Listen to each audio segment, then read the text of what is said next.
ಇರುವುದರಿಂದ ದಕ್ಷಿಣ ಕನ್ನಡ ಜಿಲ್ಲೆಯಲ್ಲಿ ಲಾಕ್ಡೌನ್ ಇದ್ದರೂ ಕೂಡ ದೇವಸ್ಥಾನಗಳಲ್ಲಿ ಭಕ್ತರಿಗೆ ದರ್ಶನಕ್ಕೆ ಅವಕಾಶ ಮಾಡಿಕೊಟ್ಟ ಹಿನ್ನೆಲೆಯಲ್ಲಿ ದೇವಸ್ಥಾನಗಳಿಗೆ ಜಿಲ್ಲಾಧಿಕಾರಿ ಡಾಕ್ಟರ್ ಕೆವಿ ರಾಜೇಂದ್ರ ನೋಟಿಸ್ ಅನ್ನು ನೀಡಿದ್ದಾರೆ.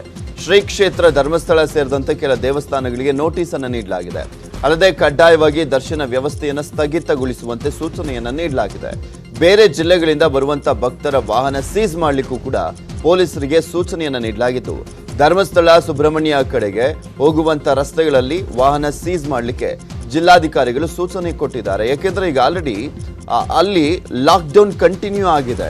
ಯಾಕೆಂದ್ರೆ ಪ್ರಕರಣಗಳು ಜಾಸ್ತಿ, ಪಾಸಿಟಿವಿಟಿ ರೇಟ್ ಜಾಸ್ತಿ ಇರುವಂತ ಸಂದರ್ಭದಲ್ಲಿ ಸಾಕಷ್ಟು ಜನ ಭಕ್ತರು ಹೋಗ್ತಾ ಇದ್ದಾರೆ. ಭಕ್ತರ ದಂಡೆ ಸೇರ್ತಾ ಇರುವಂತದ್ದು ಸುಬ್ರಹ್ಮಣ್ಯ ಧರ್ಮಸ್ಥಳದಲ್ಲಿ. ಈ ಸಂದರ್ಭದಲ್ಲಿ ದೇವಸ್ಥಾನ ಓಪನ್ ಮಾಡಿ ದರ್ಶನಕ್ಕೂ ಕೂಡ ಅವಕಾಶವನ್ನ ಮಾಡಿಕೊಟ್ಟಿದ್ದಂಥದ್ದು ಸಹಜವಾಗಿ ಆಕ್ರೋಶಕ್ಕೂ ಕೂಡ ಕಾರಣವಾಗಿತ್ತು. ಈಗ ಜಿಲ್ಲಾಧಿಕಾರಿಗಳು ಸ್ಟ್ರಿಕ್ಟ್ ಆಕ್ಷನ್ ಅನ್ನು ತಗೊಳ್ತಿದ್ದಾರೆ. 6 ವರ್ಷದ ಪುಟಾಣಿ ಪೋರಿಯೊಬ್ಳು ಕೊರೋನಾ ಬಗ್ಗೆ ಜನರಲ್ಲಿ ವಿಶೇಷವಾಗಿ ಜಾಗೃತಿಯನ್ನು ಮೂಡಿಸಿದ್ದಾಳೆ. ಮಂಡ್ಯ ಜಿಲ್ಲೆ ನಾಗಮಂಗಲ ತಾಲೂಕಿನ ಬಿ ಶೆಟ್ಟಿಹಳ್ಳಿ ಗ್ರಾಮದ ವಿಜಯ್ ಹಾಗೂ ಕವಿತಾ ದಂಪತಿಯ ಮಗಳು 6 ವರ್ಷದ ಜೀವಿಕಾ ಜನರಲ್ಲಿ ಕೊರೋನಾದ ಬಗ್ಗೆ ಎಚ್ಚರದಿಂದ ಇರುವಂತೆ ಸಲಹೆಯನ್ನ ನೀಡಿದ್ದಾಳೆ. ಮಾಸ್ಕ್ ಅನ್ನು ಧರಿಸಿ, ಸಾಮಾಜಿಕ ಅಂತರವನ್ನ ಕಾಪಾಡಿಕೊಳ್ಳಿ, ವ್ಯಾಕ್ಸಿನ್ ಹಾಕಿಸ್ಕೊಳ್ಳಿ ಅಂತ ಮೊಬೈಲ್ನಲ್ಲಿ ವಿಡಿಯೋವನ್ನ ಮಾಡಿ ಅರಿವನ್ನ ಮೂಡಿಸಿದ್ದಾಳೆ. ಮದ್ಯಪಾನ, ಧೂಮಪಾನವನ್ನ ಮಾಡಬೇಡಿ, ಕೊರೋನಾ ತಡೆಗಟ್ಟಲಿಕ್ಕೆ ಮಾಸ್ಕ್ ಒಂದೇ ಪರಿಹಾರ ಅಂತ ಹಿರಿಯರು ನಾಚುವಂತೆ ಜಾಗೃತಿಯನ್ನ ಮೂಡಿಸಿದ್ದಾಳೆ. ಜೀವಿಕಾ ಮಾಡಿರುವಂತ ಈ ಜಾಗೃತಿ ವಿಡಿಯೋ ಸಖತ್ ವೈರಲ್ ಆಗಿದೆ. ಡಿಸ್ಟೆನ್ಸ್ ಮೇಂಟೈನ್ ಮಾಡಿ, ಆಮೇಲೆ ನೀವು ಜಾಸ್ತಿ ಹಣ್ಣು ತರಕಾರಿ ಅಂಥದ್ದೆಲ್ಲ ತಿನ್ನಿ. ಆಮೇಲೆ ಹೊರಗಿನ ಮಾತ್ರ, ಔಟ್ಸೈಡಿನ ಮಾತ್ರ ತಿನ್ನಬೇಡಿ, ಓಕೆನಾ? ನೀವು ಸುರಕ್ಷಿತವಾಗಿರ್ಬೇಕಂದ್ರೆ ನೀವು ಮನೆ ಒಳಗಿರಬೇಕು. ಹಣ್ಣು, ಆ್ಯಪಲ್, ತರಕಾರಿ ತಿನ್ನಬೇಕು. ಆಮೇಲೆ ಡಿಸ್ಟೆನ್ಸ್ ಮೇಂಟೈನ್ ಮಾಡಬೇಕು. ಮೂಗಿನ ಮೇಲೆ ಮಾಸ್ಕ್ ಹಾಕ್ಕೊಬೇಕು. ಆಮೇಲೆ ಸ್ಯಾನಿಟೈಸರ್. ಇಷ್ಟು ಮಾಡಿದ್ರೆ ಕೊರೋನಾ ಆಮೇಲೆ ಇದು ಮಾಡಬಾರ್ದು. ಅದಕ್ಕೆ ನೀವೇನು ಮಾಡಬೇಕು ಅಂದರೆ ಅದನ್ನೆಲ್ಲ ಬಿಟ್ಬಿಡಿ, ಈ ಕೊರೋನಾ ಹೊರಟೋಗಿ. ಉತ್ತರ ಕನ್ನಡ ಜಿಲ್ಲೆಯ ಕಾರವಾರದಲ್ಲಿ ಆಂಬ್ಯುಲೆನ್ಸ್ ಸಮಸ್ಯೆ ಎದುರಾಗಿದೆ. ಆಂಬ್ಯುಲೆನ್ಸ್ ರಸ್ತೆಗಿಳಿಯದೆ ನಿಂತಲ್ಲೇ ನಿಂತಿವೆ ಅನ್ನುವಂಥ ಆರೋಪ ಕೇಳಿ ಬರ್ತಾ ಇದೆ. ಇದಕ್ಕೆ ಪುಷ್ಟಿ ನೀಡುವಂತೆ ತಜ್ಞರ ಕೊರತೆಯಿಂದ ವೆಂಟಿಲೇಟರ್ ಹೊಂದಿದಂತ ಆಂಬ್ಯುಲೆನ್ಸ್ ರಸ್ತೆಗೆ ಇಳಿದಿಲ್ಲ. ಕಳೆದ 20 ದಿನಗಳ ಹಿಂದೆ ಕಾರವಾರದ ಶಾಸಕಿ ರೂಪಾಲಿ ನಾಯಕತನ ಪ್ರದೇಶಾಭಿವೃದ್ಧಿ ಅನುದಾನದಲ್ಲಿ ಕ್ಷೇತ್ರಕ್ಕೆ 4 ಆಂಬ್ಯುಲೆನ್ಸ್ಗಳನ್ನು ನೀಡಿದ್ರು. ಈ ಪೈಕಿ ಒಂದು ವೆಂಟಿಲೇಟರ್ ಹೊಂದಿದಂತ ಆಂಬ್ಯುಲೆನ್ಸ್ ಇತ್ತು. ಕಾರವಾರದಲ್ಲಿ ವೆಂಟಿಲೇಟರ್ ಆಂಬ್ಯುಲೆನ್ಸ್ನಲ್ಲಿ ಕಾರ್ಯನಿರ್ವಹಿಸಲಿಕ್ಕೆ ತಜ್ಞರ ಕೊರತೆ ಎದುರಾಗಿದೆ. ಕೂಡಲೇ ತಜ್ಞರನ್ನು ನೇಮಕಾತಿ ಮಾಡಿ ಆಂಬ್ಯುಲೆನ್ಸ್ ರೋಗಿಗಳ ಉಪಯೋಗಕ್ಕೆ ಬಿಡಬೇಕು ಎಂಬ ಆಗ್ರಹ ಕೇಳಿ ಬರ್ತಾ ಇದೆ. ರಾಜ್ಯ ರಾಜಕಾರಣದಲ್ಲಿನ ಬೆಳವಣಿಗೆಗಳ ಬಗ್ಗೆ ವಿಪಕ್ಷ ನಾಯಕ ಸಿದ್ದರಾಮಯ್ಯ ವಾಗ್ದಾಳಿಯನ್ನು ಮಾಡಿದ್ದಾರೆ.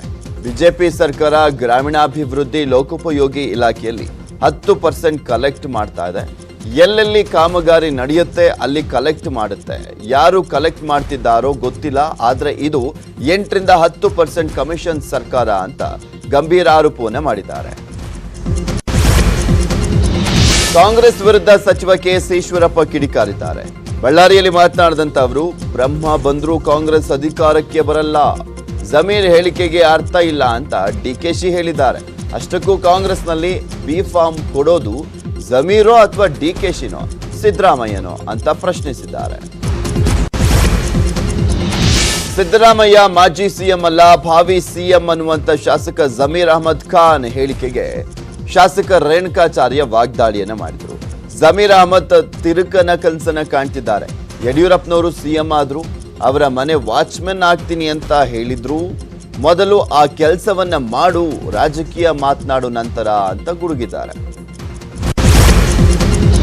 ಕೃಷ್ಣಾ ನದಿ ನೀರು ಹಂಚಿಕೆ ವಿವಾದದ ವಿಚಾರವಾಗಿ ಸಿಎಂ ಯಡಿಯೂರಪ್ಪ, ಸಚಿವರು, ಮಹಾರಾಷ್ಟ್ರದ ನೀರಾವರಿ ಸಚಿವರು, ಅಧಿಕಾರಿಗಳು ಜಂಟಿ ಸಭೆಯನ್ನು ನಡೆಸಿದ್ರು. ಸುಪ್ರೀಂ ಕೋರ್ಟ್ನಲ್ಲಿ ಇರುವಂತಹ ಪ್ರಕರಣದ ಕುರಿತು ಜಂಟಿಯಾಗಿ ಕಾನೂನು ಹೋರಾಟವನ್ನು ನಡೆಸಲಿಕ್ಕೆ ನಿರ್ಧರಿಸಲಾಗಿದೆ. ಕೃಷ್ಣಾ ಕಣಿವೆಯಲ್ಲಿ ಪ್ರವಾಹದ ಹಿನ್ನೆಲೆಯಲ್ಲಿ ಪ್ರವಾಹ ತಡೆ, ನಿಯಂತ್ರಣ ಹಾಗೂ ನಿರ್ವಹಣೆಯ ಸಂಬಂಧ ಮಹತ್ವದ ಮಾತುಕತೆಯನ್ನು ನಡೆಸಲಾಗಿದೆ. ಉಭಯ ರಾಜ್ಯಗಳು ಕ್ಷಣ ಕ್ಷಣಕ್ಕೂ ಮಳೆ ಪ್ರಮಾಣ, ನೀರು ಬಿಡುಗಡೆ ಬಗ್ಗೆ ಪರಸ್ಪರ ಮಾಹಿತಿಯನ್ನು ಹಂಚಿಕೆಗೆ ತೀರ್ಮಾನವನ್ನು ಕೈಗೊಂಡಿವೆ. ಮಹಾರಾಷ್ಟ್ರದ ಘಟ್ಟ ಪ್ರದೇಶ ಹಾಗೂ ಬೆಳಗಾವಿ ಜಿಲ್ಲೆಯಾದ್ಯಂತ ನಿರಂತರವಾಗಿ ಮಳೆ ಆಗ್ತಾ ಇದೆ. ಬೆಳಗಾವಿ ಬಳಿಯ ನಾಲಾ ಉಕ್ಕಿ ಹರಿದು ಸಾವಿರಾರು ಎಕರೆ ಪ್ರದೇಶದಲ್ಲಿನ ಬೆಳೆ ನಷ್ಟವಾಗಿದೆ. ಘಟಪ್ರಭಾ ಮಲಪ್ರಭಾ ಜಲಾಶಯಕ್ಕೆ ಒಳಹರಿವು ಹೆಚ್ಚಳವಾಗಿದೆ. ಚಿಕ್ಕೋಡಿ ವಿಭಾಗದ ಒಟ್ಟು 7 ಕೆಳ ಹಂತದ ಸಂಪರ್ಕ ಸೇತುವೆಗಳು ಜಲಾವೃತಗೊಂಡಿವೆ. ಕಲ್ಲೋಳ ಗ್ರಾಮದ ದತ್ತ ದೇವಸ್ಥಾನ ಹಾಗೂ ಕಾರದಗ ಗ್ರಾಮದ ಬಂಗಾಲಿ ಬಾಬಾ ದೇವಸ್ಥಾನಗಳಿಗೆ ನೀರು ನುಗ್ಗಿದೆ. ಗದಗ ಜಿಲ್ಲೆಯ ಹಲವೆಡೆ ಮಳೆರಾಯನ ಅಬ್ಬರ ಜೋರಾಗಿದೆ. ಗದಗ, ಬೆಟಗೇರಿ, ಅವಳಿ ನಗರದಲ್ಲಿ ಬಿಟ್ಟು ಬಿಡದೆ ಮಳೆ ಸುರಿತು. ಎಡೆಬಿಡದೆ ಸುರಿದಂತ ಮಳೆಯಿಂದಾಗಿ ವಾಹನ ಸವಾರರು ಪರದಾಡುವಂತಾಯಿತು. ವರ್ಣನ ಕೃಪೆಯಿಂದ ಮುಂಗಾರು ಬಿತ್ತನೆಯಲ್ಲಿ ರೈತರು ತೊಡಗಿದ್ದಾರೆ. ಮುಂಗಾರು ಮಳೆ ಹಿನ್ನೆಲೆಯಲ್ಲಿ ರಾಜ್ಯದಲ್ಲಿ ಹಲವು ಜಲಪಾತಗಳಲ್ಲಿ ಜಲವೈಭವ ಹೆಚ್ಚಾಗಿದೆ. ಮಲೆನಾಡಲ್ಲಿ ಜಲಪಾತಗಳು ಮೈದುಂಬಿ ಹರಿತಾ ಇದ್ದಾವೆ. ಕೊಪ್ಪ ತಾಲೂಕಿನ ತೀರ್ಥಕೆರೆ ಫಾಲ್ಸ್ ಧುಮುಕ್ತಾ ಇದೆ. ಕಾಫಿನಾಡು ಜಲಪಾತಗಳು ಪ್ರವಾಸಿಗರನ್ನ ಕೈ ಬೀಸಿ ಕರೀತಾ ಇದ್ದಾವೆ.